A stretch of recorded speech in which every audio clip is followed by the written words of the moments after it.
Hello, everyone. Welcome to our live teach-in and call to action. My name is Sarah Ricci. I am an organizer with Youth Climate Strike Los Angeles and One Up Action. And I'm also a part of a coalition called Movement LA. And we are a diverse set of activists from across LA who came together to put on these events for Earth Week.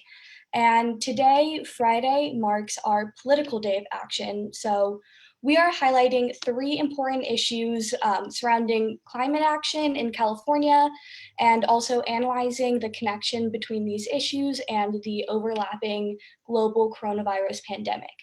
So over the past 3 days, we've been calling Mayor Garcetti and Governor Newsom with our demands. And today's demand is something that we'll be covering in our third panel.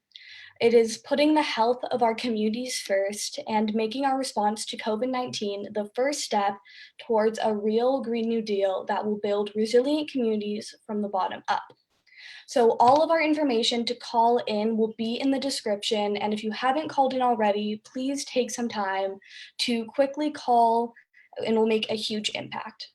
So I'm going to go through the overview today and we'll get into our opening prayer. So we're going to have two speakers in our opening and I'll tell you about them in a minute. And then our first panel is going to be on neighborhood oil drilling and its impact on frontline communities.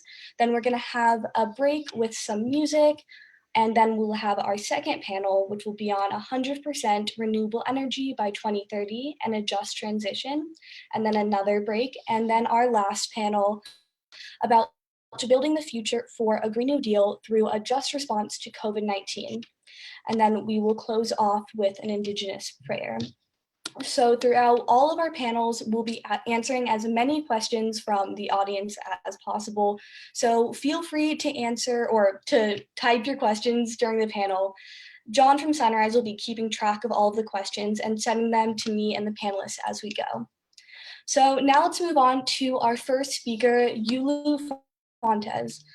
They come from the Nahuatl people and Lunca people of Cuezcan, El Salvador. Yulu is an advocate for Indigenous communities as a member of the International Indigenous Youth Council and SIPES. They are an artist, poet, musician, gardener, and lover of all life on Earth. They're invested in uplifting queer, trans, and BIPOC communities by sharing holistic care, self-sustainability, and transformative justice practices. So welcome, Yulu. Yaktunal, good day to everyone. Thank you, Sarah. Yes, hi everyone. My name is Yulu. Nawa Pipil and Lenka from Cuscatan. I'm very grateful to be here and present with everyone, and I'm here to offer a prayer. And my prayer is for all people, for all spiritual and religious backgrounds. So this prayer expresses my gratitude, expresses our gratitude, and sets the intention for the space that we are holding for each other today. Okay.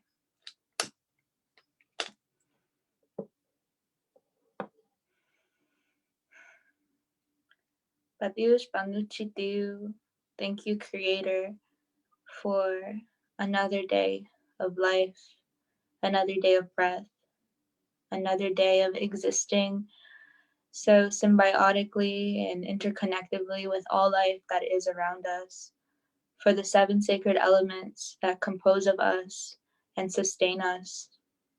Thank you for blessing us with this ability to be able to connect with each other, to be able to be in good spirits, in physical, emotional, spiritual, mental well-beings.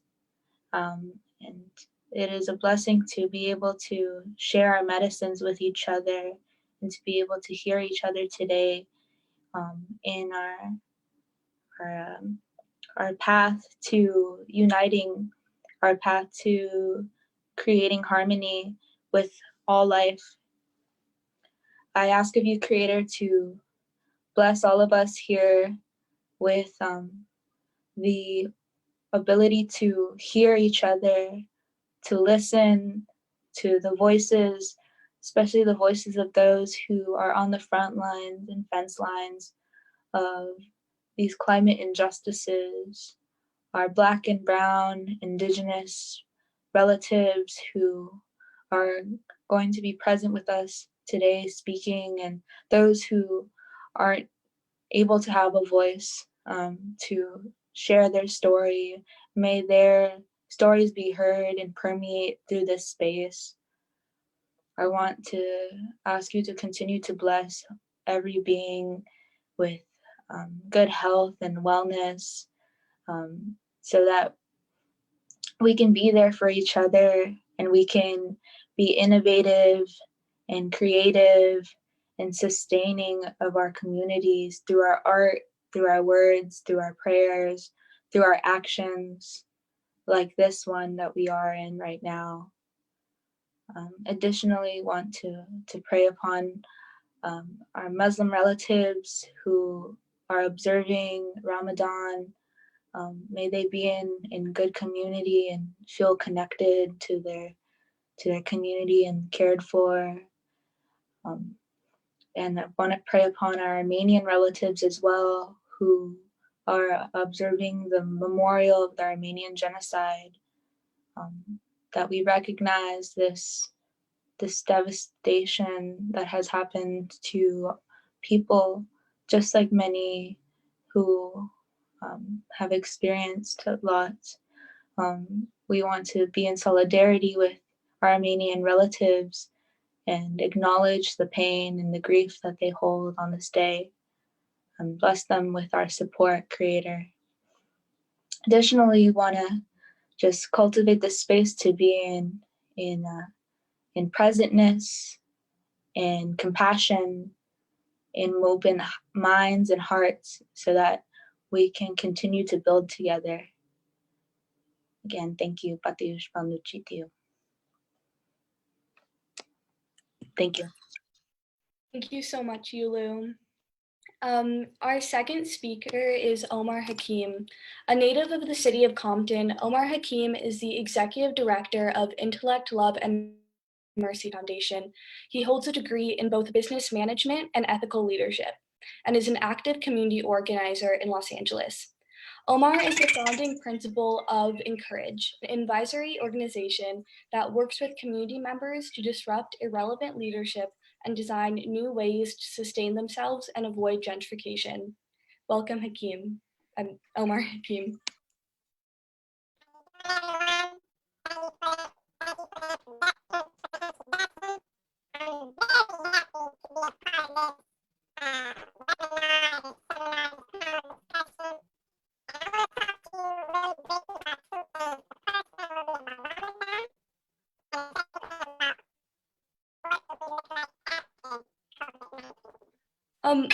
Omar, your audio sounds weird. Could you, I'm not sure what the issue is.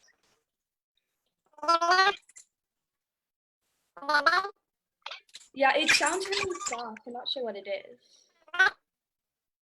It's still not working.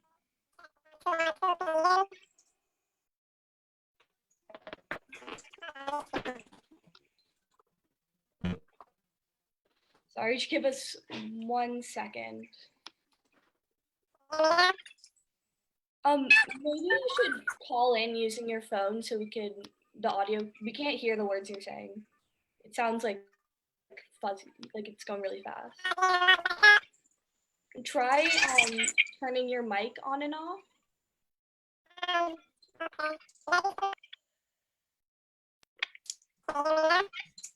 That's not, can you try calling in to the Zoom with your phone?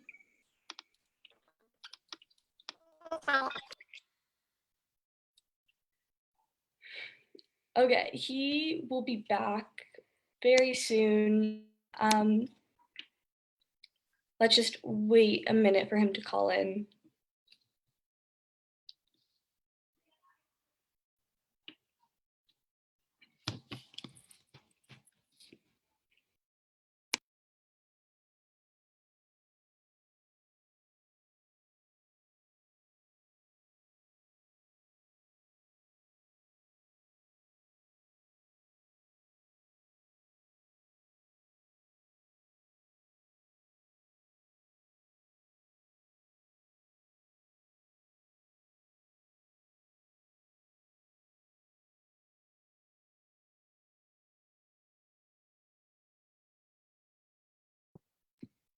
Can you hear me now? Is Yes, that's better.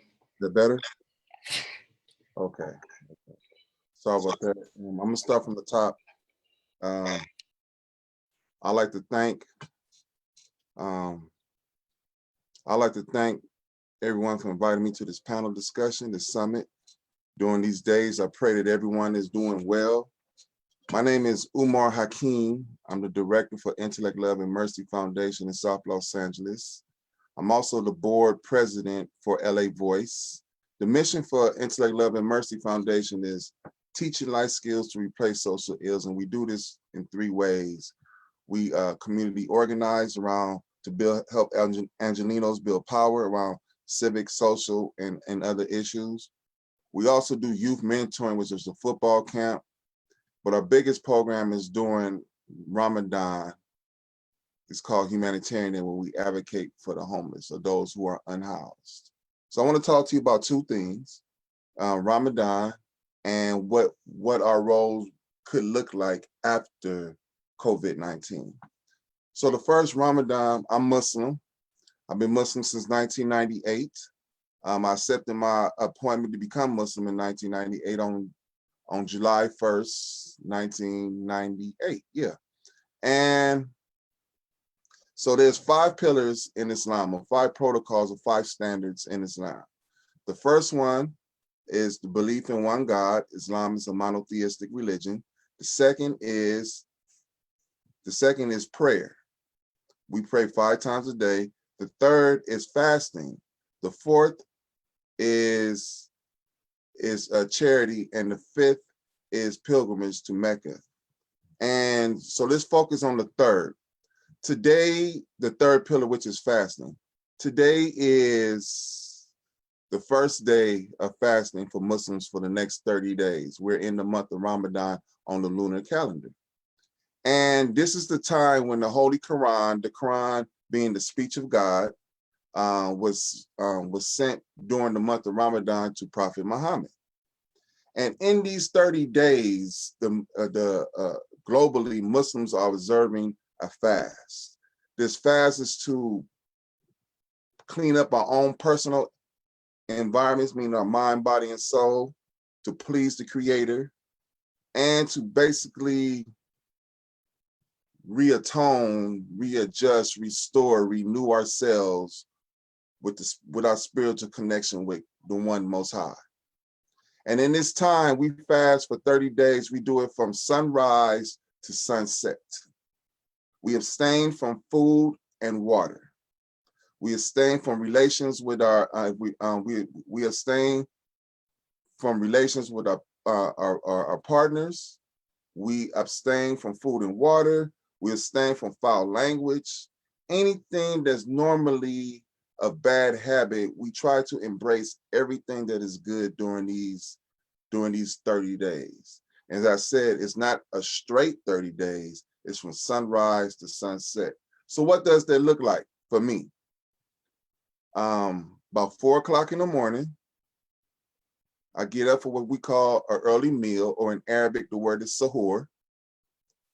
And I try to eat a meal before my first prayer. I drink, my first meal is normally a good thing of water.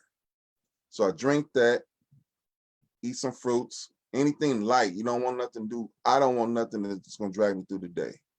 So then, since we pray 5 times a day, the first prayer that comes in for Muslims is Fajr, or the morning prayer before the sun rises.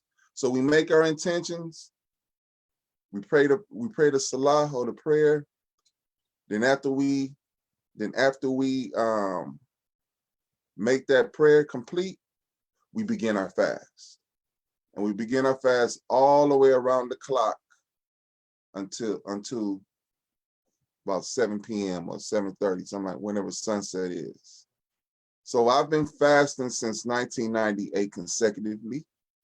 And it's a real rewarding spirituality. So just like most of you are advocating for a clean environment, my body and my soul is my environment. So this Ramadan, I'm asking the Creator to help me purify and purge the things that I have done wrong, as well as clean up my attitude, my personality, everything, so I could continue to practice in good faith with everybody's around me so we can receive all good.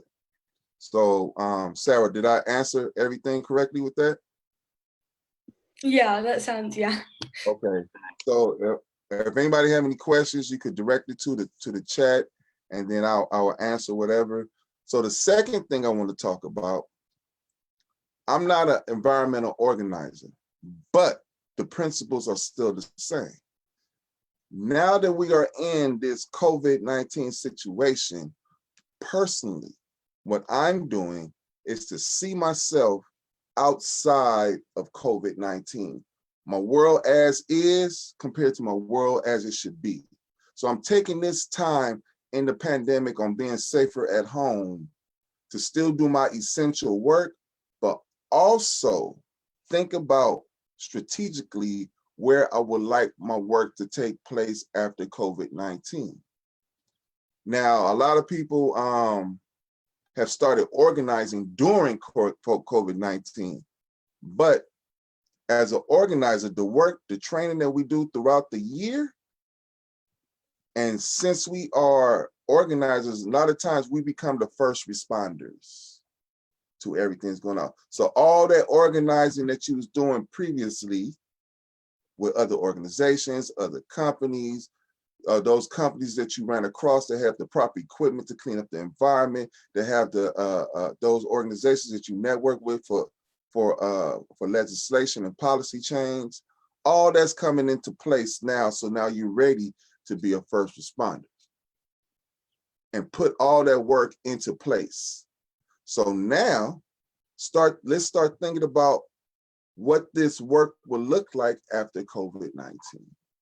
Where do we want to be? What do we want our world as it should be to look like? And this is something that maybe it may be different for everybody, but hopefully we all gonna land in the same places because we all parts of one puzzle. We all fit the pieces of one puzzle. So let's, as organizers, let's do those one-to-ones. Let's do those campaigns. Let's do those exploration conversations. All these Zoom calls, take as much notes as you can and jot out where you want to be or design where you want to be after COVID-19 when the safer at home restrictions is lifted. So in combination with everything that I just said, I am taking this time during the month of Ramadan to purify my personal environment, as well as place myself in an organizing mind state after COVID-19 ends. So I hope I didn't take too much time. You know, the best speech is a short speech. And I want to thank everybody for coming to this call. And please jot down all this information and network with one another to go to the next stage after this is over. Thank you. Thank you so much, Umar. Now we're going to get into our first panel of the evening, which focuses on the topic of oil drilling in our communities and throughout Los Angeles and California. Earlier this week, we called the offices of Mayor Garcetti and Governor Newsom and demanded to end oil and gas drilling in Los Angeles and California. Our speakers on this panel are directly involved in these efforts. So first, we're going to hear from Nalleli. At age 9, Nalleli Cobo engaged in community activism for the first time.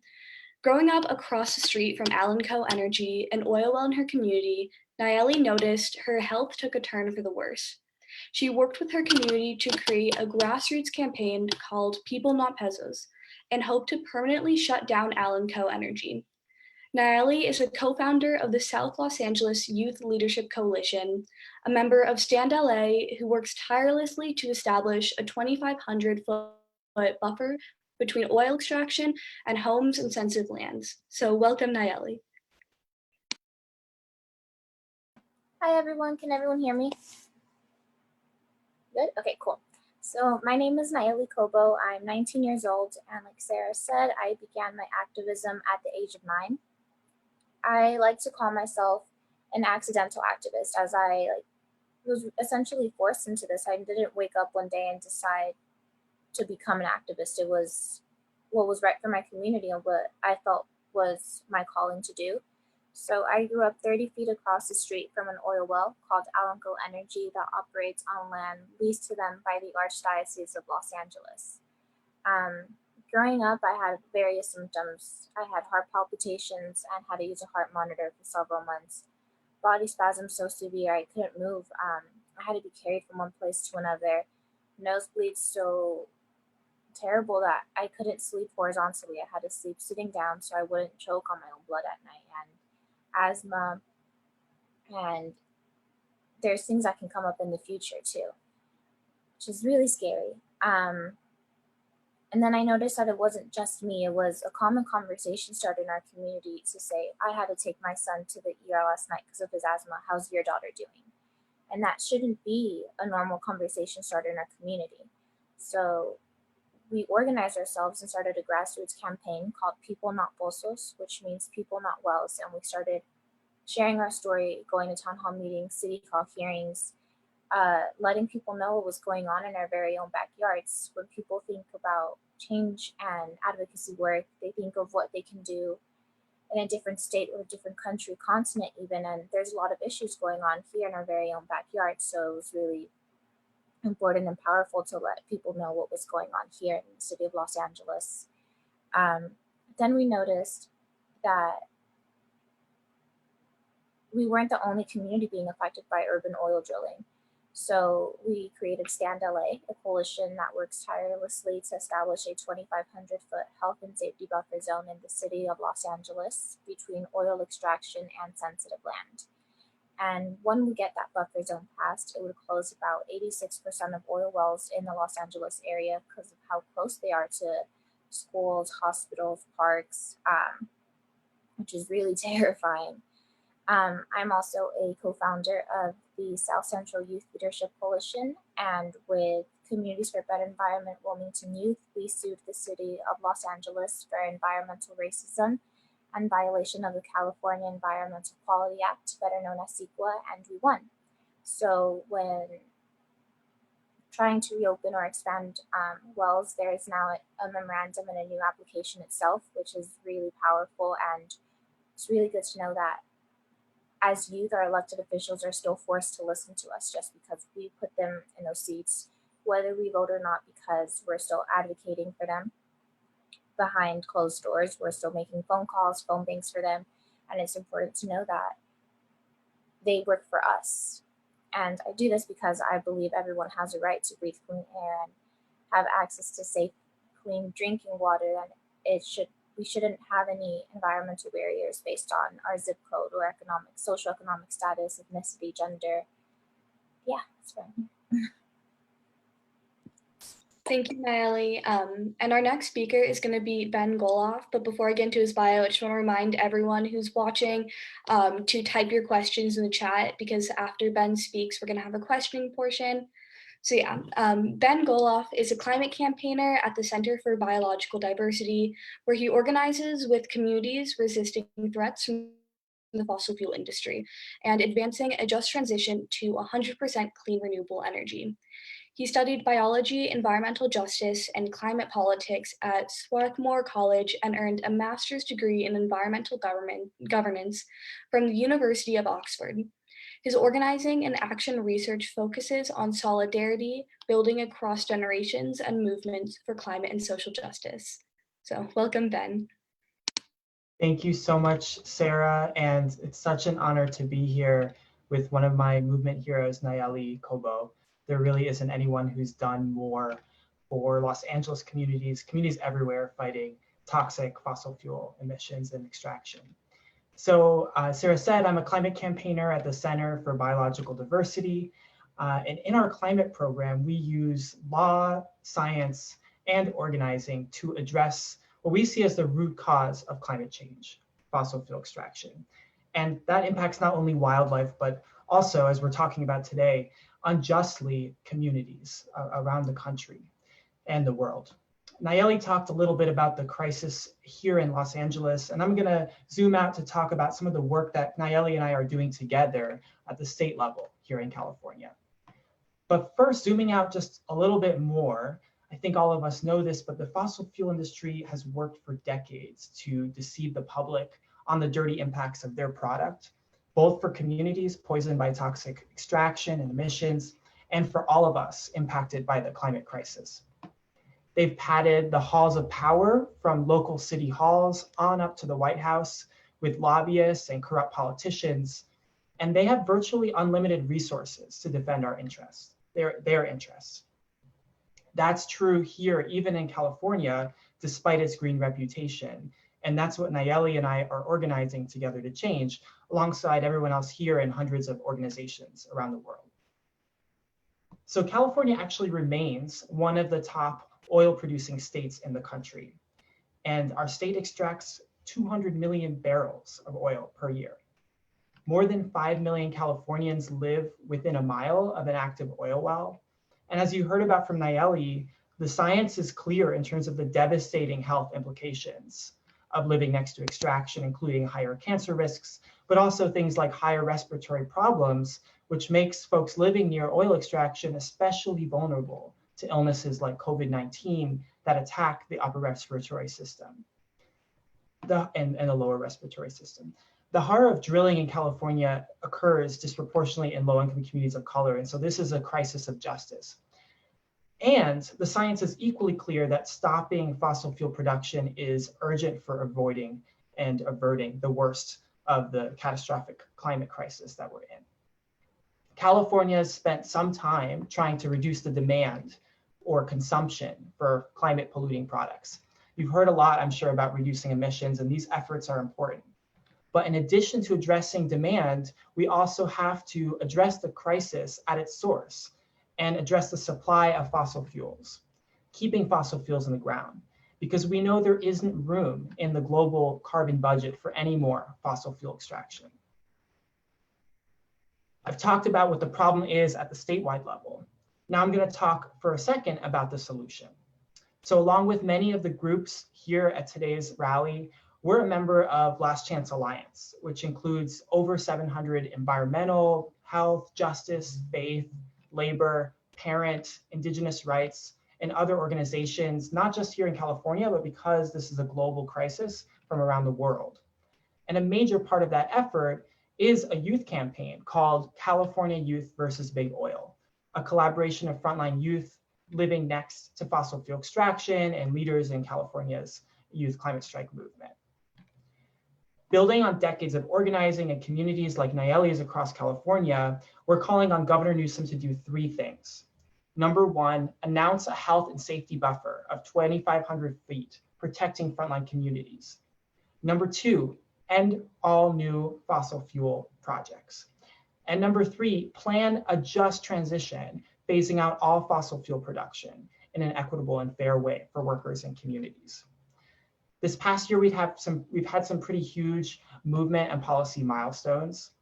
After years of resistance by the previous governor, Governor Brown, Newsom has acknowledged the seriousness of addressing fossil fuel extraction for the first time. He's allocated some money to studying ways to decrease both supply and demand of fossil fuels. And he fired the head of California's oil regulation agency after Alliance members revealed that during the first few months of his administration, fracking permits were spiking rather than going down. And together with the youth movement here, there were a series of massive mobilizations last year calling on Newsom to take action, including a youth climate strike with Greta Thunberg here in LA, hosted by US Youth Climate Strike. And Newsom, after that, effectively halted approval for new fracking permits and started a first process ever here in California to explore rules protecting communities like Nalleli's living next to fossil fuel extraction. Leading up to Earth Day, youth across the state have organized their communities calling on Newsom to follow through and end the era of fossil fuel extraction. But unfortunately, despite all of these efforts, Newsom just did the opposite. Their administration just approved 24 new fracking permits after a 9-month pause. And so right now, during this pandemic, Governor Newsom has a historic opportunity to take leadership and set the course for the rest of the world. And we need him to step up. And I know that Sarah and others will flag ways for you to do that. And you can go to versus Big Oil's website at cayoutھ.bsbigoil.com. And you can sign their petition as one of many ways of taking action today. So I'll pass it back to Sarah, and thank you again, Sarah Nalleli. Thank you so much, Ben. So now we're going to get into a 10-minute question period with both Nalleli and Ben. So the first question that we have is, how have communities, especially frontline communities, been affected by the COVID-19 crisis? So either Nalleli or Ben, if you want to answer.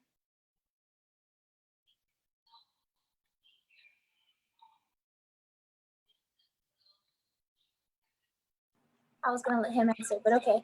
Can you repeat the question? Yeah, how are frontline communities being affected by COVID-19? Well, how do I explain it? So I don't know, because COVID-19, like the barriers and people that do have, people who are more prone to it or more at risk, I guess, would be the proper words to use, or people that have already a compromised immune system. So like me, I'm more prone to it now that I have cancer and I'm going through chemo and radiation. People that have asthma are also, I don't have the words to describe this, sorry. Another one is allergies, people that are older. It's just a lot of barriers that people don't really think about if it doesn't apply to them, essentially, in a way. They think it will never happen to me and stuff, and that happened to one of my aunts, actually, in Colombia. She got diagnosed with COVID-19. She was like, I never thought it would happen to me. And it's just being aware of what's going on and being able to implement the protocols that our elected officials are implementing to protect us. So staying at home, if we go outside, practice social distancing, wearing gloves, masks to protect yourself, not only yourself, but others as well. Thank you, Nalleli. Yeah, that's definitely a good point that frontline communities are a lot more at risk. We actually have a question from the audience from Nicole. Who has the ability to implement a 2,500-foot buffer? Can the mayor make this happen, or Newsom? Ben, do you want to The answer, yeah, I mean, I can start, and I'll turn it over to you, Nalleli, too, to talk a little bit about Stand LA's campaign on this. But the truth is that both the mayor and the governor can and need to take action on this. And the Stand LA campaign has been a community-led, grassroots, frontline-led campaign for years that has been broadened into broader statewide efforts to extend that call for a 2,500-foot health and safety buffer statewide. And so I just want to give a special shout out to Stand LA and everyone in that organization and that network, because that's a victory that's building on the legacy of frontline LA communities organizing for that. But the truth is, this is not, I'm from New York City originally, and the New York mayor and the New York governor are doing this childish back and forth between one policy after the next, saying, oh, you are responsible for that, or you're responsible for that. And we can't afford to replace that kind of power struggle here in California. Mayor Garcetti, it's on you to take the first step if it's in your power to do so. Governor Newsom, it's on you to first take the first step. It's in your power to do so. And so what we're saying is we need action at every level right now. And both the mayor and the governor have the power to do that here in LA. And the governor has the power to do it statewide, which is necessary. And then there is another question also from Nicole asking if Newsom has any clear ties to fossil fuels. Ben, you can go. Well, I'll just say that Governor Newsom, and to clarify from the last question, but we would like and we need the governor and the mayor to work with city council and the legislature in each case to build that out and expand the support that's needed. But the jurisdiction for addressing fossil fuel extraction, it starts with the mayor, it starts with the governor. The governor's case, he is the executive authority as head of the agency that oversees oil regulation to stop new extraction, to put in place those 2,500-foot buffer, and the mayor can work with the city council to do a similar thing here in LA. Question is a really good one. Can you repeat? I just want to make sure I'm getting to it the right way. Second question. Yeah, the second question was just asking if Newsom has ties to the industry. Yeah, so one thing that's a huge win for the victory for the movement is previous governor Jerry Brown had very explicit and long-standing ties to the fossil fuel industry. Mayor Garcetti, Governor Newsom took a pledge while he was running for office that he wouldn't take oil money, and that's a huge step. And so we really were hopeful that he would come into office and stand with the communities that are most impacted and not with the fossil fuel industry. And he's taken some early steps towards that direction. So we're in a hugely different situation than we were with the previous governor, and we're hoping for true solidarity and leadership. Yeah, thank you, Ben. And I think our last question is going to be, how can individuals take action and take steps to address this issue and try to make some change? So if Nalleli, do you want to address that? Yeah, I think it's just important that everybody realize that they have the power to do something within their own community, whether they're young or older.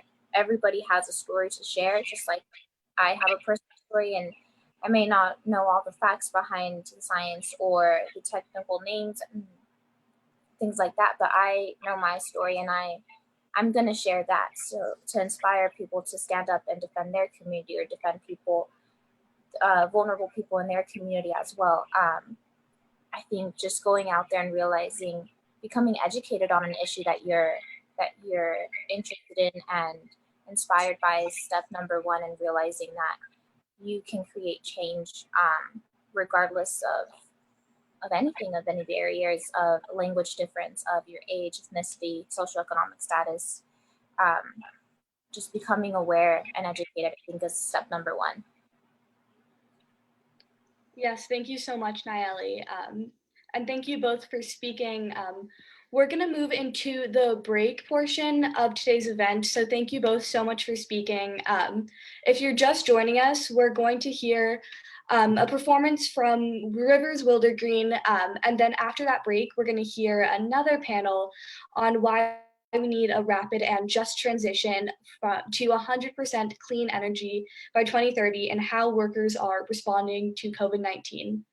And also, before we get into the music, please remember to make some time to call Garcetti and Newsom about these issues and urge them to use a real Green New Deal as a framework for responding to COVID-19. And we'll put that link in the chat right now. So welcome, Rivers.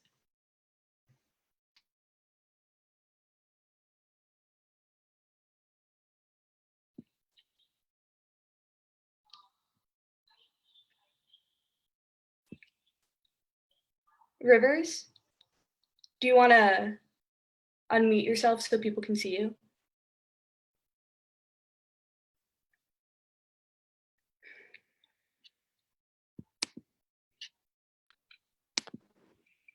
All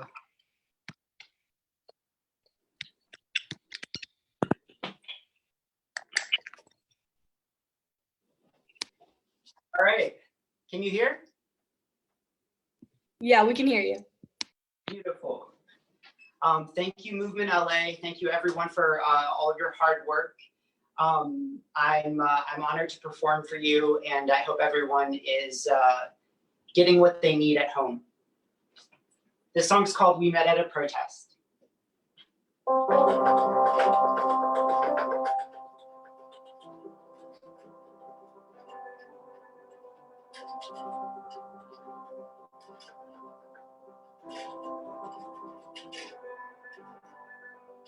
You took my hand, made me feel brave. They've got their guns and plans, and oh, we got each other and our courage. The sun, it's set, they tied our hands. They've got the money and the land. We've got our love, we've got our courage. 'Cause we met at a protest.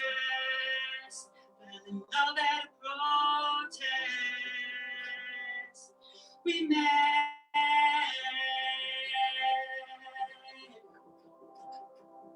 'Cause we met at a protest, fell in love at a protest. We met.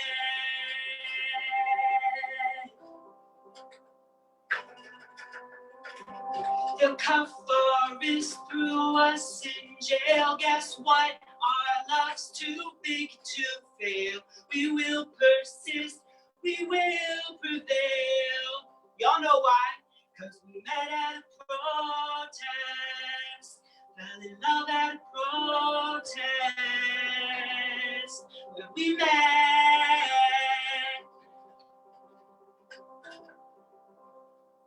'Cause we met at a protest. I fell in love at a protest. Where we met.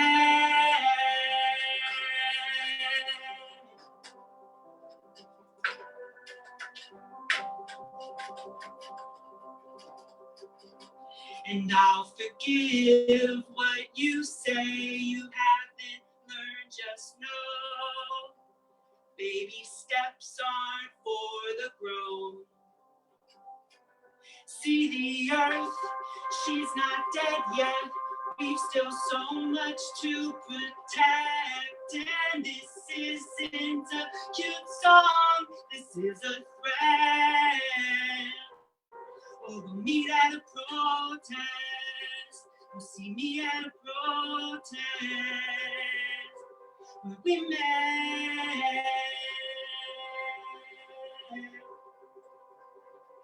Oh, we'll meet at a protest. You'll see me at a protest. Where we met.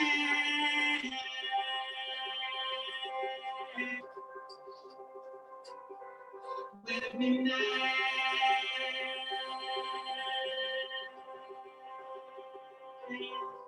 Where we met.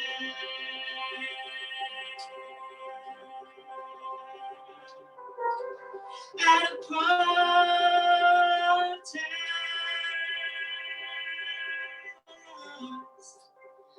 We met.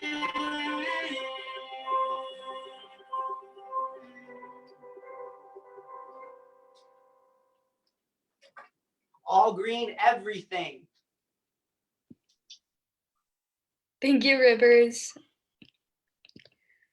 So next we're going to hear from our panelists on a just transition and moving to 100% clean renewable energy by 2030. So this is our second demand, and we made calls for this yesterday. We know the transition from fossil fuels to clean energy needs to happen, but how that will go will determine a lot, like how fast it happens and who is affected. So we need to have a plan that takes all of that into account. And our panelists will talk a little bit more about that. So our first speaker is Jasmin Vargas.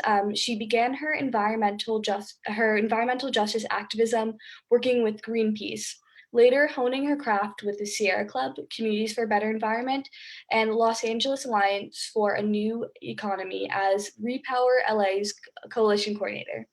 She is currently a senior organizer with Food and Water Action, organizing around environmental justice and intersectionality of economic justice, where the work of climate justice lives. She now works with many communities, taking the lead on framing problems with capitalism, building solutions for clean energy, future, and fighting for justice. So welcome, Jasmin. Thank you for having me. So glad to be with you all this afternoon. And I'm going to take about 5 minutes to talk a little bit about my work and in the context of what we're doing right now in Los Angeles and around the state in actually implementing a worker-led, labor movement supported, and environmental justice supported just and fair transition. But first, I want to talk a little bit about Food and Water Action's role and how we've gotten to this point. It's been about many years, even before I was on staff actually, and I was working with other organizations as a partner that we've been fighting off fossil fuels locally, specifically through how it powers our everyday lives. The fact that, it's powering right now the city of Los Angeles. And before, we had a lot of fossil fuels that came from coal and other dirty energies that filled most of that piece of the energy pie. So now we're reducing that and creating alternatives to clean energy. And it's been almost 5 years now that our organization and our allies have called for the city of LA to create a pathway for us to 100% renewable clean energy by the year 2030, because we know from not just the climate science, not just because of the, the earlier panelist Ben said, the carbon budget, but also because the same pollution that's causing greenhouse emissions and the greenhouse effect and hotter temperatures is also causing the pollution in our communities that are harming Nalleli, that are harming our neighbors, or harming our families. So it's intrinsically linked, the just transition work that we're doing with workers, because the workers that are in the front lines, on the fence lines, are the same ones working with this industry, at these utilities, at these gas plants, at these companies. So locally, I want to share a little bit about what this looks like if we win. One of the recent fights that we were a part of was an LA Department of Water and Power project. It was going to be one of the cheapest solar projects in the world. It's called Elon, and it would bring a lot of megawatts of solar energy and back it up with batteries so that we can use it when the sun's not shining or when the wind's not blowing, and really fill in our overall need for energy with clean solar energy. However, we wanted to make sure that as we were building this new manufacturing, this new energy, that we supported the rights of union workers to get these jobs, to do these jobs, to be able to have fair and livable wages through a project labor agreement. And this project labor agreement was stalled. LA Department of Water and Power, the mayor, the unions, they were all trying to figure it out. And in the end, with the developer and with the support of people like us, we were able to show that there was appetite and support for union leadership in that clean energy future. And we stood up with our labor brothers and sisters at IBEW to make that happen. But they've been also leading the way in training their oil workers into clean energy jobs, and giving them jobs in solar installation when they used to be fitting pipe. And that's really, in the end of the day, what we want to support, and we want your support in doing, because it's not going to be something that is going to happen as fast as it needs to happen if we don't all come together and make sure that the jobs we're creating are, especially during the COVID crisis, are creating opportunities for folks to feed their families and pay their bills. And before that happens, we have to make sure we're working together, supporting our mutual aid programs and building community, like we're going to hear from our speakers next, about what it looks like to actually meet the needs of our community and in the COVID crisis, and how do these jobs set us up for success in the future. So I'll leave it at that. Thank you. Thank you, Jasmin. So now we're going to go to our second speaker, Mathew Cose. So he's a member of the LA Young Workers and IBEW Local 11 Electrical Workers Union. He grew up skateboarding throughout LA and Orange County. He now finds his purpose and sense of empowerment from organizing at the grassroots level with other activists. His journey is still in its early stages, learning what it means to be in a union, owning his labor, and navigating the landscape of the work that hasn't already been done towards intersectionality. His dream is to be part of a cooperative ownership with his community, creating the world we wish to see together. So, welcome, Mathew.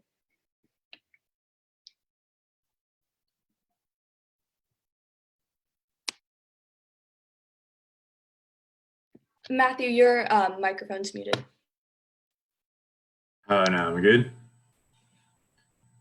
All right. So yeah, my name is Matt.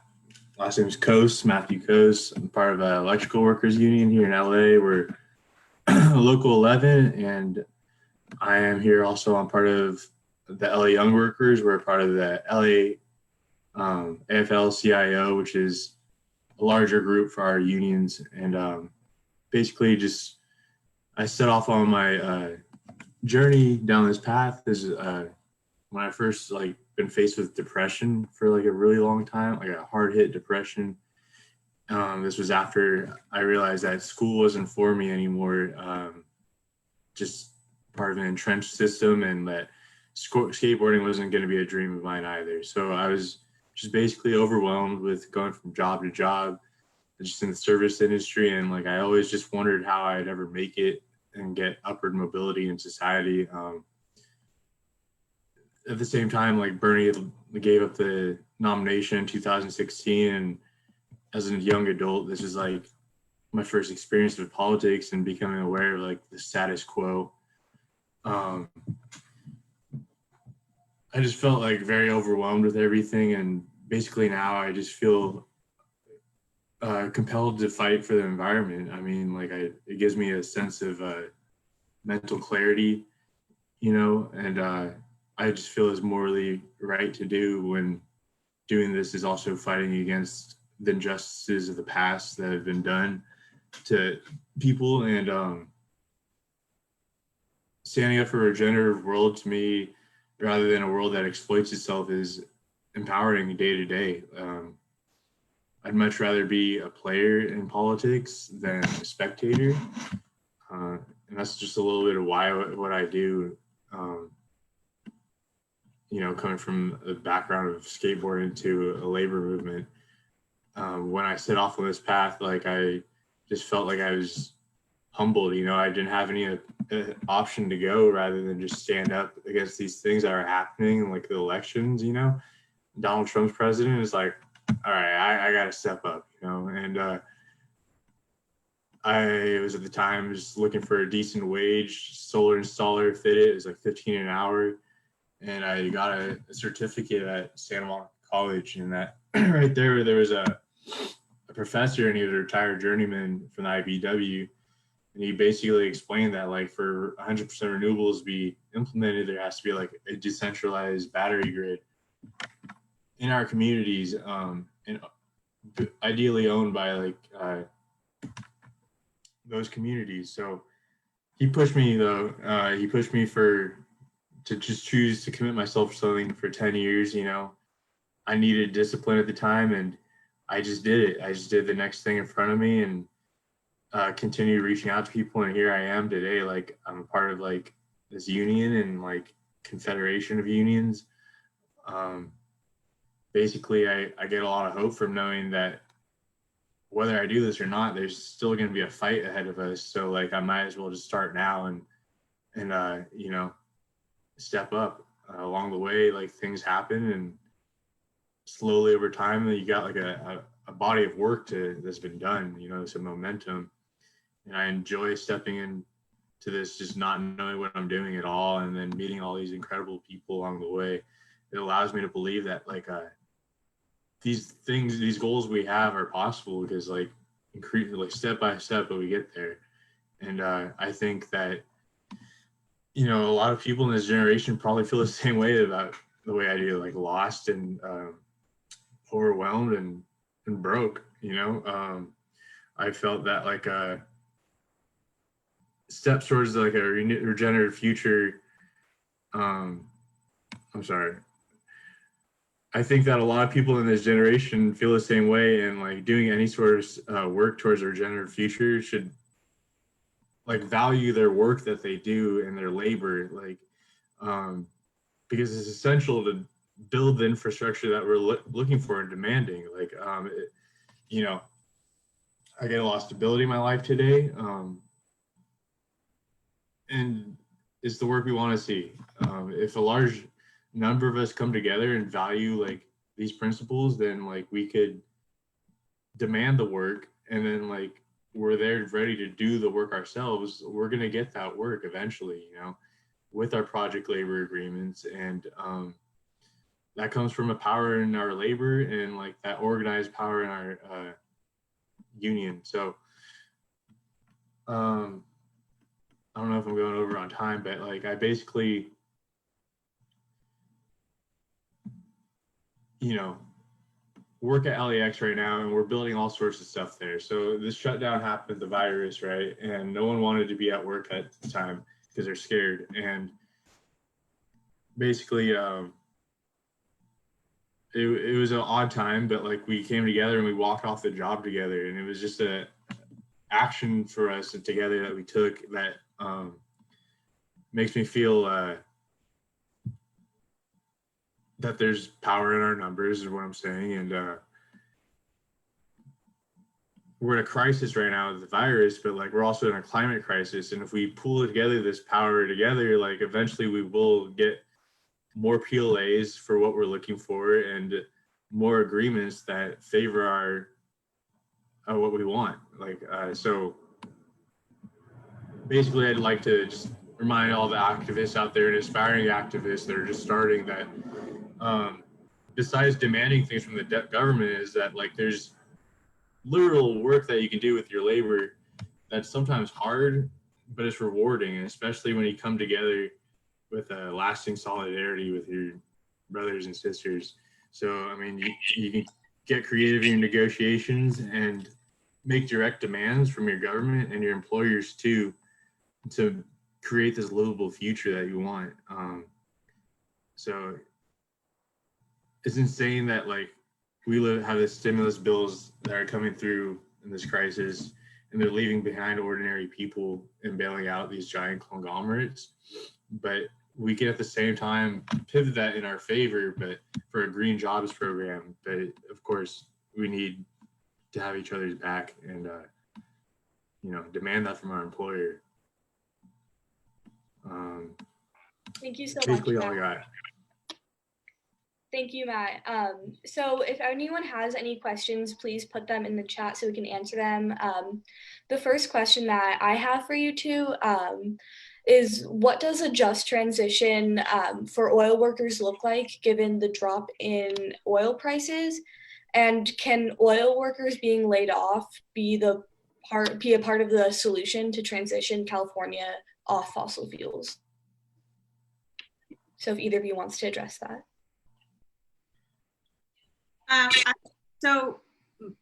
Matt, I think both me and Matt can address that because, you know, he's a part of an organization that is working with oil workers statewide right now.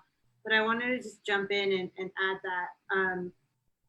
that the price of oil and how it's shown and really kind of like ultimately kind of like pulled the veil off and really showed how unstable it is, not just as a market, but as a source of fuel that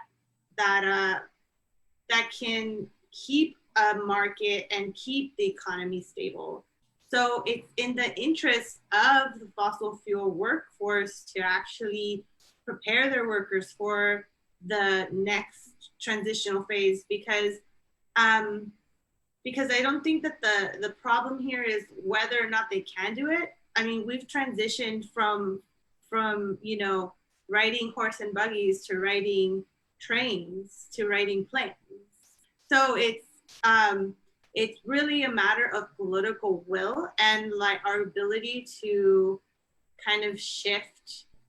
Because right now the people with the most money are the oil industry, and they're the ones that are kind of holding all of this back. And it kind of, you know, goes on hand in hand with our fight to like shut down local oil drilling, and with our like call for more clean energy projects like Elon, and really like making that transition one that that workers have like a direct say.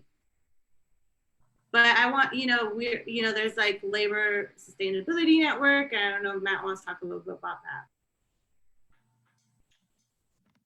Yeah, it's a market like anything else. And if it were really a free market, then like you'd see solar come into play, but it's really not. Like it's a regimented capitalism for those who are already in power, and like the political will favors them. Like Jasmin says, we need those demands pressured on them, and then really we need like other power structures in play. Like we got there's a lot of money in environmental groups and green business and nonprofits, and then there's basically labor and business. I mean, business will follow because it will help their bottom line eventually, but we need labor on our side to push the political will. And with that comes with like, I'd hope like a younger generation stepping up to the plate and using that voice, because otherwise it kind of just gets left behind. So younger labor force would be cool. Yeah, I would add though also just like, because we're going to talk soon about like the COVID response and mutual aid and what a just recovery will look like, that the state is right now deciding how to allocate the federal money coming from the packages that were passed by Congress.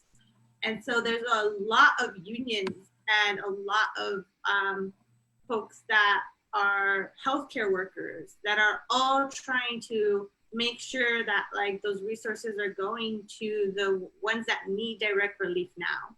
And so that's another place where at the statewide level, at the local level, we need to advocate for what workers are calling for. And then, the unions, will see our ability to build that power. And that's when they want to partner with us, when they know that if they join the movement, we can all win together. But we need to show them that we can win. We need to show them we have a vision, and that we're not going to throw them under the bus. And that I think is just to be very real, like comes from building relationships with people. And it's people that end up trusting each other that make this work. Yeah, thank you, Jasmin. So we have one more question from Austin, and it's how can we further the conversation between climate justice organizers and oil workers to continue coming up with creative solutions that truly address their pressing needs as well as long-term plans? So if either of you wants to address that, it's in the chat as well.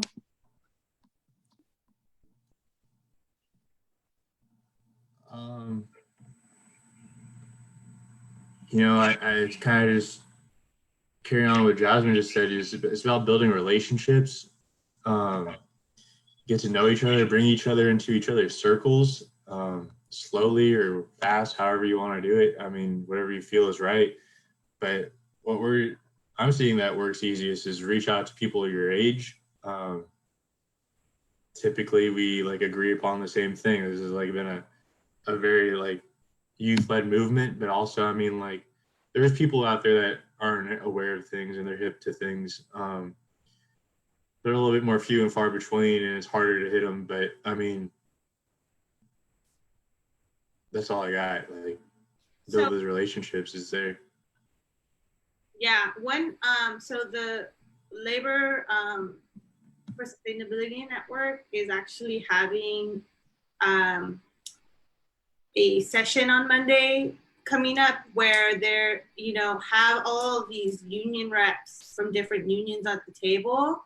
And there's an opportunity for them to kind of share what their immediate needs are, what they're fighting for, what they're calling for, and then us kind of an onus of us to show what solidarity work or pushing some of these demands looks like, and then vice versa. An opportunity for us to share what we're seeing as like a response to COVID through economic recovery might look like actually putting resources into clean energy infrastructure, like energy efficiency and weatherization, for example, where we're actually retrofitting, weatherizing people's apartment buildings and homes for using this money and reducing their overall bill and reducing the overall energy use that's going to cut emissions. And really, being that I work very closely on the clean energy side, I have clean energy examples, but like you could, also make the connection with eviction moratoriums and tenant right unions and immigration rights, and the fact that we should think about what it looks like to support communities that are undocumented workers, and show up for them. So those are just a lot of the ways that climate organizers and environmental justice folks can step up, because we know that working together, and if we can create that kind of justice and create that new way of, instead of trashing our most vulnerable and throwing away poor Black and brown people, we're actually elevating them and making them part of the decision making of what the next society looks like. Thank you. Matt, did you want to add anything on before we go to our last question? Yeah, just real quick, I just want to say that's great. I mean, those are like the values that the union typically looks for, is that people looking out for each other and not trashing each other. But also just to the point that labor's been around for a long time, and like they know they're powerful, and like they just will continue business as usual.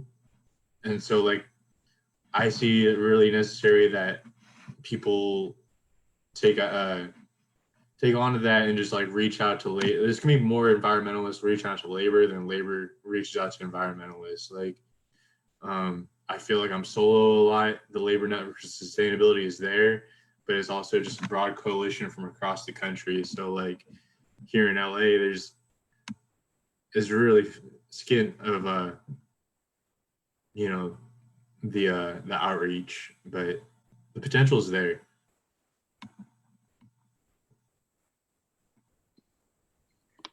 Thank you. And the last thing that we're going to touch on is a response from someone in the chat who said that it seems difficult to tell petroleum workers to learn something new, and difficult to sell exporting jobs and wealth to oil producing countries. So that's a concern that someone has, if either of you wants to address it to close out. There's a lot of research and like ways to go about a just transition. We probably don't have enough time right now to speak on them, but you can reach out to me, like leave your contact in the chat box, or vice versa, if we can get that in there.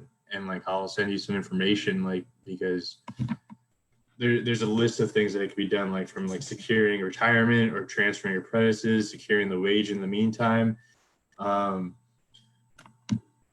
And like, yeah, sometimes it's hard, but like as long as like there's something there, like that should be enough. Like it's better than fallout of a tax-based economy just going completely bankrupt. But Jasmin, you got anything? Well, myself and Food and Water Action have we're known for being really out there and being really idealistic. But because there's so much that needs to be done, we've called for the nationalization of the oil industry. We think that if considering how basically dirt cheap it is now, the country can potentially buy it out, and by buying like a majority share of the companies and then putting them in a transition and supporting that transition by like paying the workforce and or training them or creating a plan that we keep calling the Green New Deal, like, and that we should be able to put into practice if we own the company ourselves, because otherwise it's not going, the fossil fuel industry is not going to go anywhere. These companies are not going to die if we bail them out.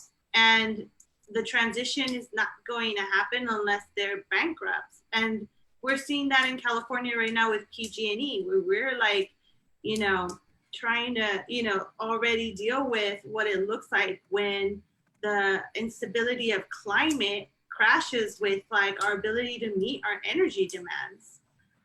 So we need to find a solution. And for us, it looks like nationalizing. And I will just let you all ruminate on that.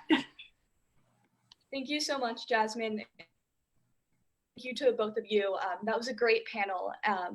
And so next we're going to hear from a musician, and after that we're going to have our last panel on a real Green New Deal and how activists and organizers are responding to COVID-19 as a model for recovery.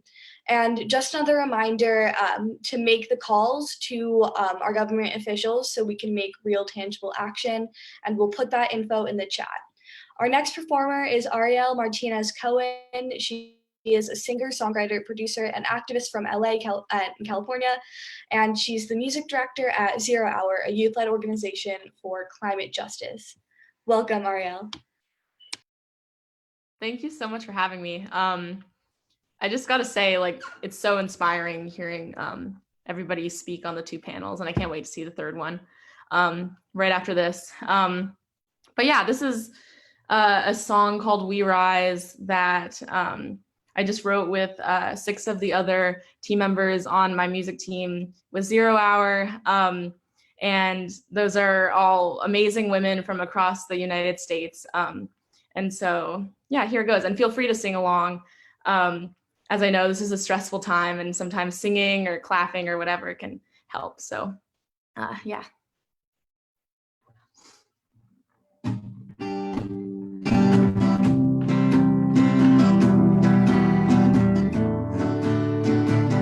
Our house is burning down, can you see through our eyes? They say we're doing fine, but we see through the lies. Wade through the water, walk through the fire. We're just trying to survive, but we want to thrive. We can't keep on sitting by. We rise for our futures, we sing for our futures, we strike for our futures, we fight. We march for our futures, we vote for our futures, we stand hand in hand. We rise,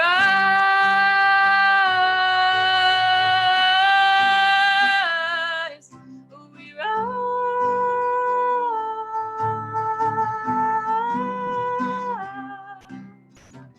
Out from the ashes to the mountaintops we climb. Out from the oil and tar, from near and far we rise. Wade through the water, walk through the fire. We're just trying to survive, but we want to thrive. We can't keep on sitting by. We rise for our futures, we sing for our futures, we strive, we fight. We march for our futures, we vote for our futures, we stand hand in hand. We rise,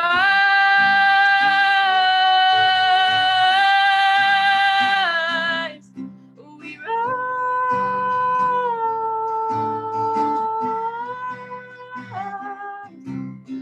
For the air we breathe, we rise. For the water we drink, we rise. For the people we love, we rise. For the places that we call home, we rise for our futures, strike. We fight, we march for our futures, we vote for our futures, we stand hand in hand, we rise,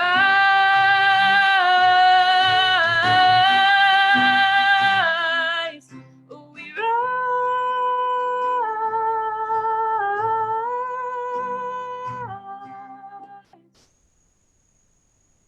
Thanks so much. Thank you, Ariel. That was amazing. So next, we're going to hear from our last panelists on a real Green New Deal for LA and California. COVID-19 has exposed the failures in our government's ability to respond to a global crisis, and the compounding effects of the climate crisis will be the true test of our resiliency. A real Green New Deal is a solution that provides a pathway for recovery and resilience from this global pandemic and safety in the face of a climate crisis. So for our first speaker, we're going to have B. Gallardo. B is from the Apache and Yukon nations, but resides in Tongva territory in LA. They're 18 years old and work as a community organizer for the SoCal International Indigenous Youth Council as a core team member. They previously have worked at the LA County Department of Public Health as a youth advisor and currently goes to school at Pasadena City College. So welcome, B. Hi, y'all. I'm happy to be here and thank you for joining us today. So I personally really wanted to touch on two things today. Sarah, I'm not sure if you wanted me to go into that or wait with the other panelists. Go ahead. Also your camera. Okay, we can see you now. Hi, sorry, I'm currently in my room. So the first couple issues that I wanted to talk to everyone today was about kind of just what the Green New Deal should look like. And I wasn't exactly sure how to go about it. And the only way that I really thought would be best was to ask the stewards of the land. So therefore, you know, I'm not sure how familiar everyone is, but I talked to Jessica Calderon, and she is Tongva and Chumash. And so by doing this, you know, I really asked her what her thoughts were on a Green New Deal. And to my surprise, she or any of the Tongva people had not really been brought up to talk about the Green New Deal. And I'm referring to the mayor of LA's Green New Deal, which he came out with not too long ago. As far as my understanding was, there are about 6 bands of Tongva, the territory that I reside on. And, you know, I really wanted to address and uplift her voice and what she thought really needed to be said and addressed through the Green New Deal.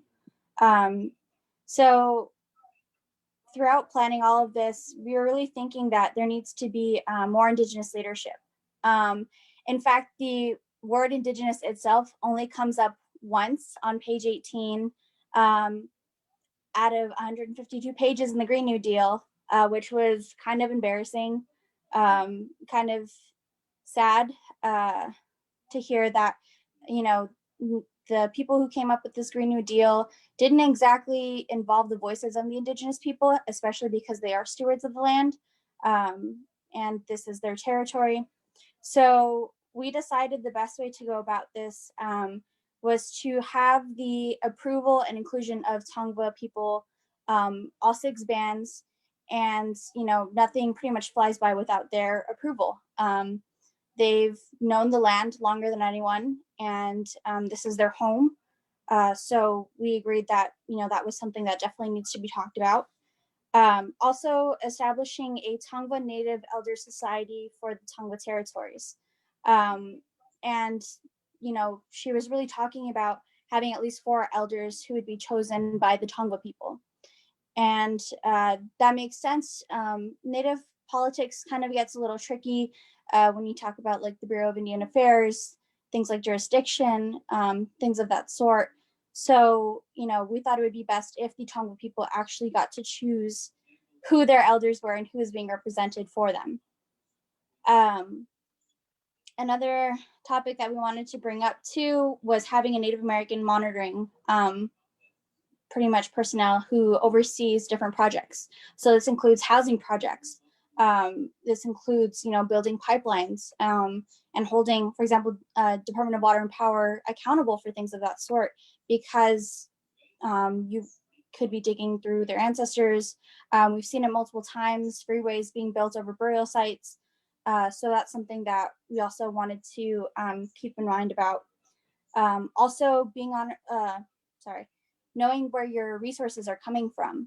So not a lot of people know that our water comes from Paiute territory for the most part. We have little wells every now and then, but for the most part, our water isn't even from, Tongva territory. LA County had bought out land from Paiute territory just so we can have water to access to that. So who's to say that they're not going to buy out someone else's water? As well as really learning to establish a relationship with the land. We have seen throughout the years that a lot of companies don't really know what a healthy relationship looks like with the land. For example, the Tonga people had brought up to oil rigs that you can't take something without giving back. And the companies pretty much said, okay, we'll give something back. And they, would take oil and give back dirty water, which obviously is going to do just as much harm, if not worse. So in this case, we really need to redefine and listen to Indigenous people as to what that looks like and what that sounds like. Also, just learning, what's going to impact your local community. Things like growing native plants is really important because, to a degree, it can become very dangerous and threaten other native species. But for the most part, if you want to grow, for example, things like white sage are really common, grow that in your own backyard instead of going out and harvesting from all these different places. For the most part, LA City's pretty much covered in cement. And it's not the land that it used to be pre-contact. So, we just want to really make sure that we are being conscious of our relatives, whether it's the water, the land, the animals, spiders, bugs, things that you may not even like or may not even consider our relations. We want to make sure that we can take care of them as well. And, also talking about what affordable housing looks like. So we need to stop building extremely expensive houses that, hardly anyone can afford. These include $1 million homes, which also promotes gentrification, things of that sort. And so by restoring empty homes, pretty much new ones don't have to be built. We can have, homes for everybody. And we personally believe that everyone should have, a right to clean water, access to some kind of shelter. So that's just a few pointers that I was really talking to her about, when we come up with this Green New Deal. And I really do think that we need to come up with a new one because, the Tonga people were left out of this. This is their territory. And so, reflecting on the negligence of listening to Indigenous people, I can see how in the future, things could be a lot worse. Housing issues and things of that sort, so no, I don't think anyone's going to know the land better than, the stewards. Thank you, B. We're going to move on to our next speaker, Mariana Herta Jones. She is the Senior Coalition and Communications Manager with ACT LA, a diverse coalition of community development, affordable housing, environmental justice, and transit equity advocates. She has over 13 years experience as a community organizer, researcher, and policy advocate working on economic justice, transit equity, and anti-displacement campaigns. She holds a master's degree in urban and regional planning from the UCLA Luskin School of Public Affairs and a BA in feminist studies from Stanford University. Thank you, Maria. Yeah, thank you, Sarah, and thank you everyone for inviting me to share this space with you guys. You guys are so inspiring, and this week of action has just been amazing and really inspiring. So thank you for having me here. Yeah, so I just want to talk a little bit about the work that my organization, Alliance for Community Transit, it has been doing, helping steer the Healthy LA Coalition, which is a relatively new, very new organization or coalition that came together as a response to COVID health crisis. And it now has the support of over 275 organizations. So we are really building up community power of groups all over the region of LA County. And what we're doing is we're really trying to address housing instability and the issues that workers, both workers in the informal economy and in LA are facing with this real crisis, and really to work toward just recovery and equitable recovery that centers the community most in need, right? So we don't want to go back to normal. We need a just recovery that's going to build a more resilient, healthy, and equitable region where everyone has access to affordable housing, good jobs, healthcare, and basic infrastructure that is healthy and climate ready, right? So water, good, healthy water, food, transportation, and parks. And a lot of our advocacy efforts around this emergency response has focused on housing stability and, like making sure that we can keep people housed. So an eviction moratorium that is gonna cover everybody in the county, ensuring that people who are experiencing homelessness are able to stay somewhere and stay safe at home or in some place that's safe, right? In a motel room or a hotel room.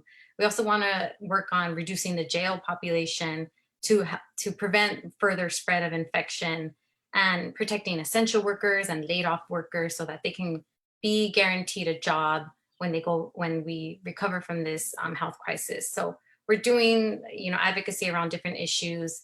But what we see right now is this is the time for massive investment, government investment in what we need, which is going to be inclusive recovery and a Green New Deal that's going to focus on housing, good jobs, quality transportation, that's really going to transform the region to be more sustainable and equitable. So we're demanding that local government and transit agencies spend less money on policing and criminalization, which is not supporting public health, and instead invest in affordable housing near transit, family supporting jobs, world-class public transportation system that'll get people out of their cars and into a good transportation system, right?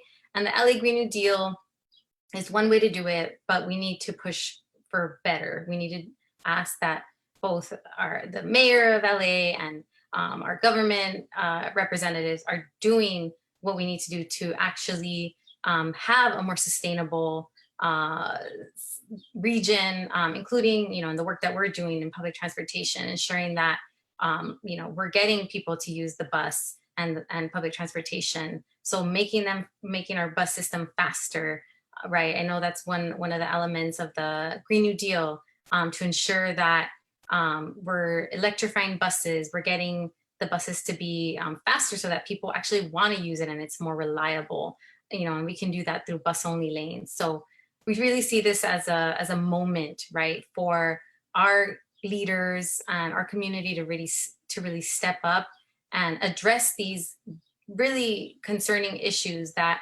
the health crisis is only amplifying. People were already housing unstable before COVID-19 crisis, and this is just amplifying it and making it worse. So we're calling on our elected leaders to really do something about this now, so that when we're get through the hurdle of the health crisis, we can actually come to a better, more just, more robust, and equitable region, and really deploy all the demands that we've been asking for months and years. So this is really an opportunity for us to make our city more resilient, more inclusive, and really get people who have been unstable and who have been hurting for a long time to be front and center in our recovery process. So that's just a little bit of what Healthy LA is working on and what ACT LA has been pushing for a while. And it's exciting to, come together with over 270 organizations that are really on the same page and that are really thinking about, we have to address the crisis that we have now to prevent, a future climate crisis from, undoing everything that we've worked toward, and to actually just, make anything worse. So that's a little bit about Healthy LA and the work that we're doing to respond now. Thank you so much. And we're going to move on to our last speaker, Ashley Bennett. She is the co-founder of Ground Game LA, an organizer with People Organized for Westside Renewal, and a national leader with the People's Action Team for a National Homes Guarantee. Ashley is currently the Director of Outreach for Mutual Aid LA. The outreach team provides direct support and services to unhoused neighbors in the city of Los Angeles. She is a SoCal native and experienced homelessness as a child. Her devotion and passion for this work stems from that experience. One of her greatest goals in life is to ensure that all people have a safe and stable place to call home. So welcome, Ashley. Hi there. Yes, thank you so much. It's such an honor to be here and be a part of this panel discussion. Thank you so much to all the speakers who came before me. I want to be very honorable of folks' time because I know that we're running a little bit late, but just a little bit about me. Again, my name is Ashley Bennett. I'm one of the founders of Ground Game LA, and I'm currently working with the Mutual Aid LA project. I just want to speak a little bit about that today. So Mutual Aid LA is a project that we began just a little bit over a month ago to serve our communities in Los Angeles during the COVID-19 crisis. We're attempting to counteract the reality that we can't rely on our elected officials to get us through this time. We can't rely on corporations to help us during this pandemic. We are 100% volunteer run, 100% funded by our community members, and every bit of the funding that we have is going to be reallocated and redistributed to our communities. We are an organization, an entity that's designed to build solidarity and community power rather than merely just provide charity. Right now, we have an absolutely incredible volunteer force that is serving our communities every single day.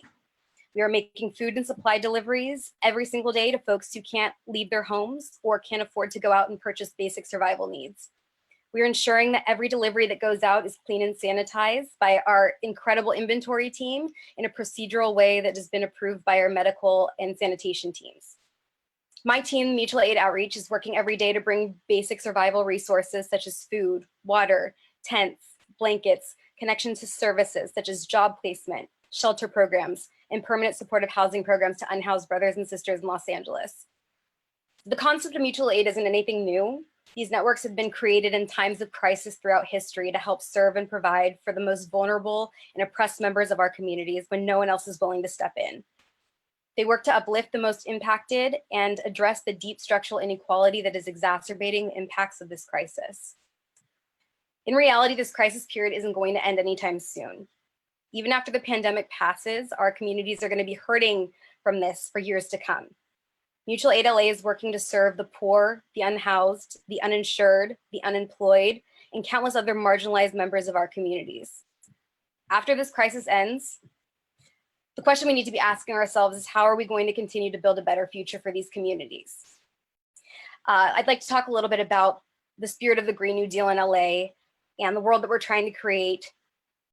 And I'd like everyone to kind of think about the concrete action steps that need to be taken to ensure that we are truly building towards a safe, sustainable, and economically just future.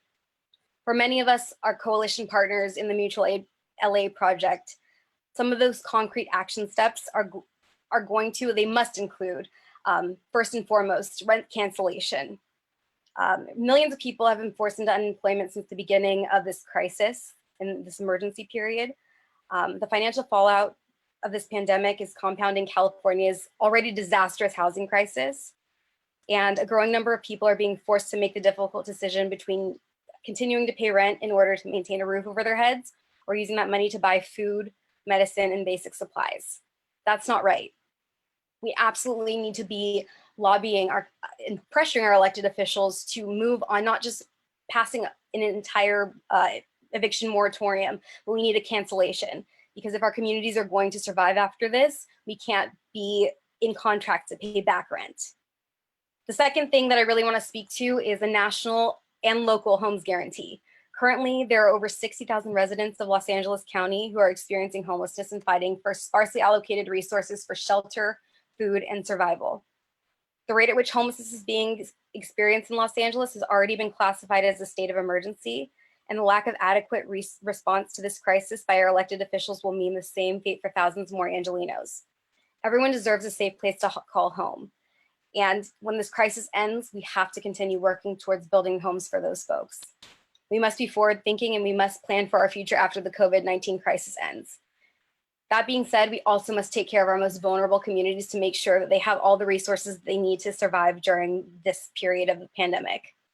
So that being said, I'd like to encourage you all to visit us at mutualaidla.org. We want to work with all organizations, all people who are interested in doing this kind of work during this crisis. We are working on distributing supplies, offering services to folks who are in need, and providing resources to Los Angeles community. Thank you so much. Thank you, Ashley, and thank you to all of our speakers. I want to encourage everyone in the audience, please type your questions. We're going to have a few minutes of questioning right now. The first one being this. The Green New Deal aims not only to address the signs of climate change, but also the social issues that intersect with it. How are we seeing that dynamic play out now in our city's response to COVID-19? So whoever wants to respond to that.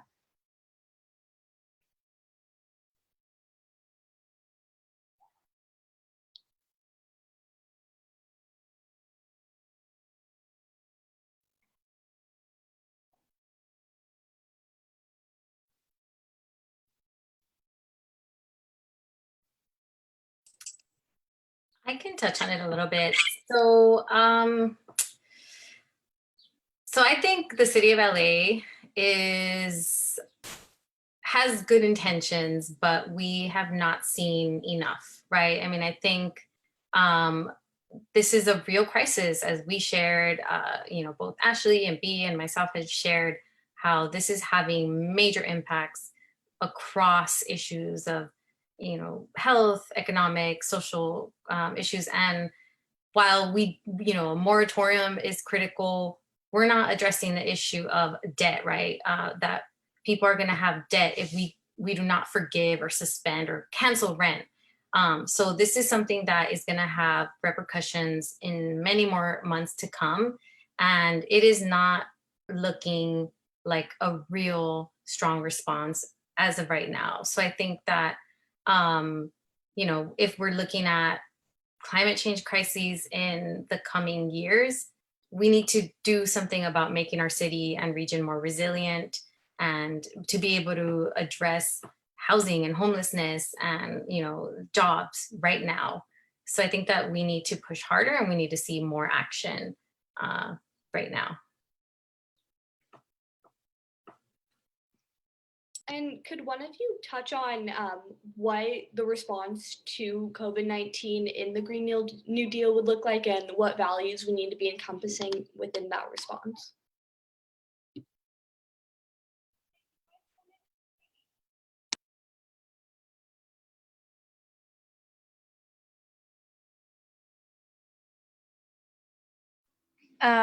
I can kind of touch on this. I believe that one of the values that we need to implement in the Green New Deal is the understanding of, you know, where our resources are coming from and back to like establishing a relationship with the land. I do think that, you know, this is going to sound kind of rough, but the Green New Deal is a, I guess, lesser evil in the eyes of Jessa. As she explained, the way that we are living right now isn't sustainable. The Green New Deal will make things a lot easier, but you know, in her eyes, we're still going to need to be taking from the land to create, for example, like windmills and solar panels. And we need to be asking questions like, how is this going to affect the land? Whose backyards is this going to be in? And you know, what is the cost going to be like for the production to make these things? So I think we need to really evaluate how to be sustainable going around these are going forward with these plans. And yeah, I mean, I think we do need to implement also like responses, open responses from the community. I feel like there definitely needs to be more effort on our own part as a community to be vocal, be unafraid of, you know, what we have to say and voice our concerns. And it's absolutely part of the city's job, the county's job, to really listen to us, to not be vague. And we need to be extremely honest with how we feel. And I think that,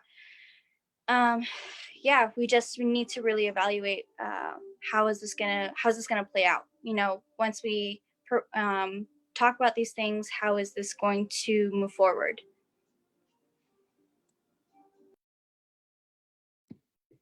Yes, thank you, B. And one more question.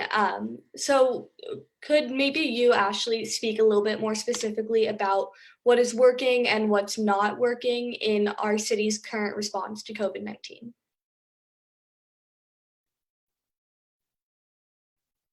Absolutely. So personally, I'm feeling that our city council, board of supervisors are not going far enough to counteract the hardships that are being imposed on our communities during this COVID-19 crisis. And we're seeing so much of that come to fruition with issues that we're having with the eviction moratorium and requesting a rent cancellation. Not only are our communities underserved right now, they can't get access to basic resources such as, you know, food, water, medical supplies, which is why Mutual Aid LA exists, but there is no forward planning to support those communities in the future.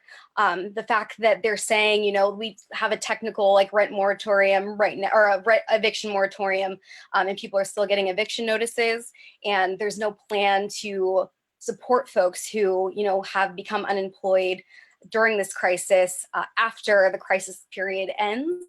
It's just, it's blasphemous, and there's no way that we're going to recover unless we have a concrete step-by-step plan on how we're going to support the folks who are at the most disadvantaged in these times. So we need really radical thinking. We really need folks at the forefront. Like, unfortunately, we have people on all sides, people who are fighting for it, who are in office, and people who are against it. We can't get a vote pushed through on a rent cancellation, but that's something that we absolutely need to push through, because we already have 60,000 plus people unhoused in Los Angeles currently.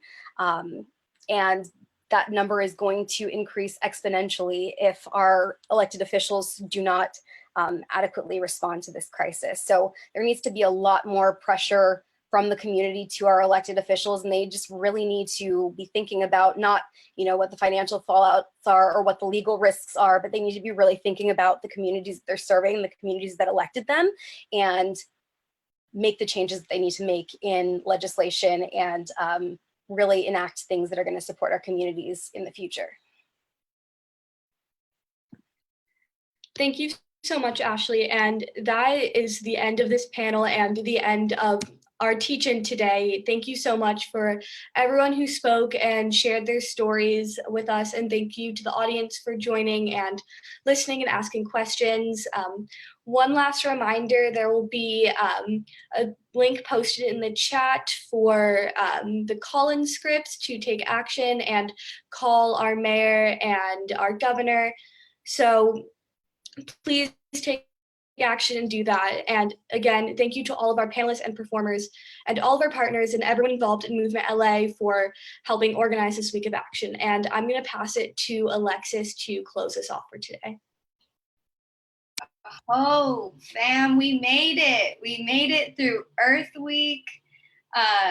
What a beautiful, beautiful, beautiful time to come together and to really just give back and like use our voices for Mother Earth.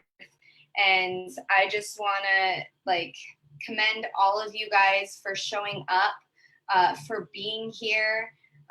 Even though we can't meet together, we're still coming together. We're still contributing to the collective energy.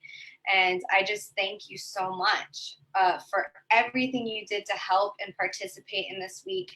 And I just want to remind you about what this week was, and about going inward, and the prayer for self, and to recognize the first people of this land in so-called Los Angeles, which are the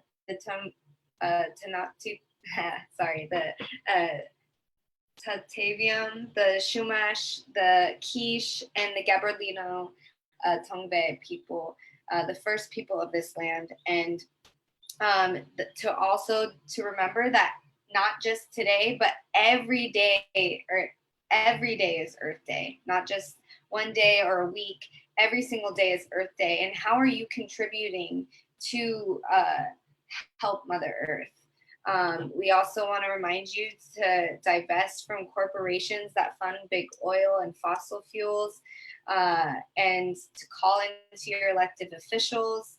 And we also want you to just remember to come together in community with each other, to unite, that, you know, we may come as one, but really, really come as 10,000. We have so many ancestors and spirits behind us, wanting us to win, our ancestors behind us and our future generations in front of us. And that's important to remember, and to come together as a part of each community and really show up and put in the work and put in the prayers that it takes to, you know, to make this change be change.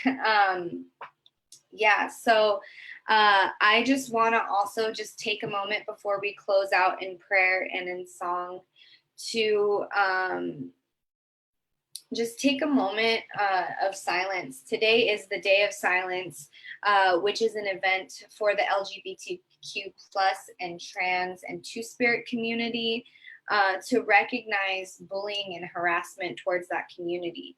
And so I just want to take a moment of silence before we close out for our brothers and sisters and our family in that community. So let's just all take a moment of silence right now.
Oh, thank you for that.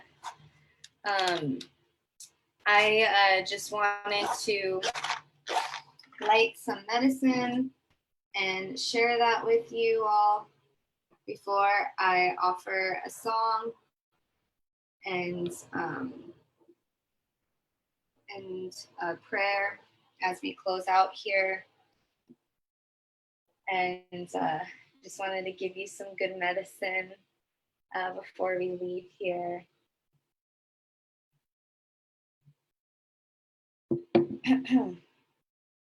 So I'm gonna start with a song, and then I'll close out with a prayer. And just again, thank you so much for being here and supporting Movement Los Angeles Coalition and all of the organizations that were a part of this. Just want to recognize them and just thank everyone who was put in the effort to collectively bring this week to the Los Angeles community. Thank you guys so much. I'm so proud of us. I hope. Wache kiayo, wache kiayo he, wache kiayo, Wachekiayo, heyo, heya, heyo. Wachekiayo, wachekiayo, heya, heyo.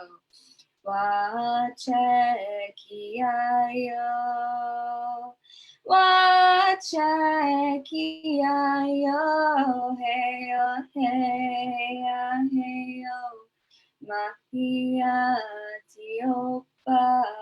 wichoni emielo. Wankatonka echacha wabubila yelo. Heya, heyo. Chawankanitoa. Wachekiayo, heyo, heya, heyo. Wachekiayo, wachekiayo, heyo. Wachekiayo, wachekiayo, heyo, heya, heyo. Wachekiayo, wachekiayo, heya, heyo. Wachekiayo, wachekiayo, heyo, heya, heyo. Mahiatiopa wichoni emielo.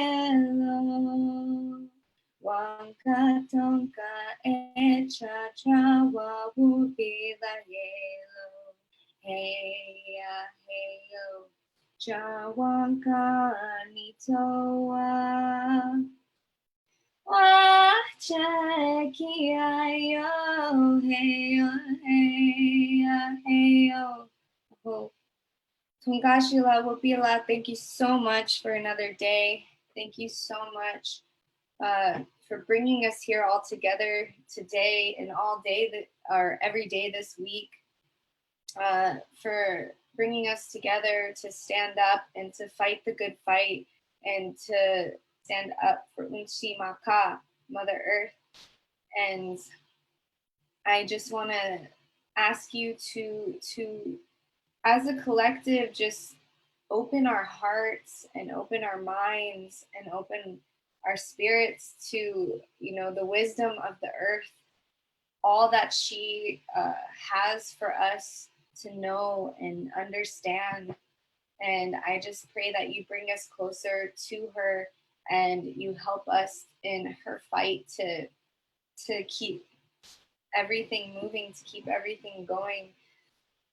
And I just want to thank you for giving us this opportunity to go inward, giving us this opportunity to slow down, to really take the time to know what's important.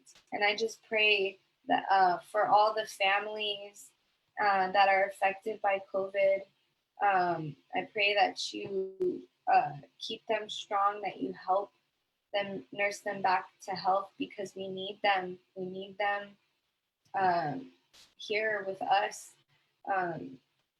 I just ask you that you just bless over these families, wrap them in a blanket of love, in a blanket of resilience, and keep their hearts strong. The Haitiapo, help them take courage, Tonkashila. And I just want to thank you for everyone that's been a part of this week's actions, everyone that's put it together, that has showed up, showed support, and has used their voice. And I just ask that you help us to continue to do that, continue to do the work, continue to do the self-healing work, as well as this work to fight for what's right, for climate justice, for social justice, and I just ask that you bless our next 7 generations, that they know that we are fighting for them. And I ask you to just everyone that's here right now know that they were here for a reason. They are here to use their voices and to lift themselves up and lift others around them up with them. And I just ask you that they take courage to do that. I want to thank you for our spirit guides and our ancestors for guiding us and supporting us and giving us their ancestral wisdom. And I just want to pray for ourselves, Tumpashila. Please help us to journey more inward so we can outwardly help and support our planet and support others. Tumpashila, I know the health of our minds reflects the health, or the health of our earth reflects the health of our minds. And I just want to make sure that we continue to uplift ourselves in order to do the rest of this work for the earth. And yeah, just bless over our families and our friends and our communities. And Unshimaka, thank you for the sacred elements, the water, the fire, the four directions, the winds, and for the plants and animals. And just ask you to help those living, breathing organisms thrive right now as they have this time to heal. We want to thank you, Tonkashila, for the first stewards of this land in so-called Los Angeles, the Gabrielino Tongbe, Shumash, Kish, and the Nativan people. And we ask you to bless them and wrap them in a blanket of love and resilience. And we ask you, Tonkashila, lastly, to protect our elders, to keep them safe during this time, and just to watch over them. Thank you so much, Tongashila. Aho Mutakyo Yes, and all my relations. Thank you guys so much for joining Movement Los Angeles' Earth Week, and we hope to see you for our future events. And please stay safe, stay well, and stay healthy. Thank you.